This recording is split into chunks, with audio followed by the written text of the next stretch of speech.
In this video, I will go over variables, what they are, different types of variables, how to use them, and so on. A variable is used to store information that can be read or changed by the script. So let's say we actually have two variables, number A and number B. This is how you tell the script that it is a variable. You just type local and then what the variable name will be. So let's make number A be 5 and let's make number B be 7. So at any point if you type number A or number B into your script, the script will read that as a 5 or a 7. So to show one way variables can be used, let's add number A and number B together.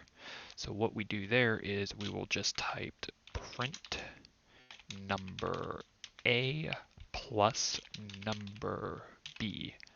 And then we'll go ahead and click play and see what we get.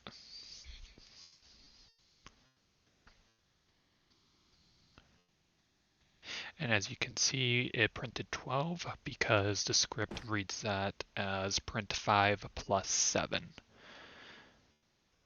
Now that you know what a variable can do, let's briefly go over a couple kinds of basic data types that we'll see in a script.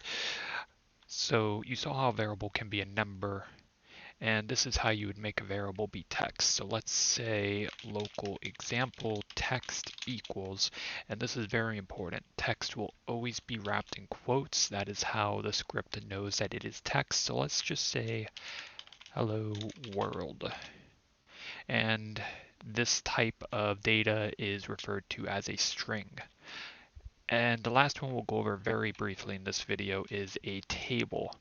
So a table, you just type it out as a local example table equals bracket, bracket. With it being in brackets, that means it is a table. You could think of a table as a container that holds different types of data. There's a lot you can do with tables, which I will go over in a separate video. Now these are just a few general data types. There are others and Roblox specific data types that I will go over at another time. And that is just a quick overview of what a variable is and some ways that you can use them.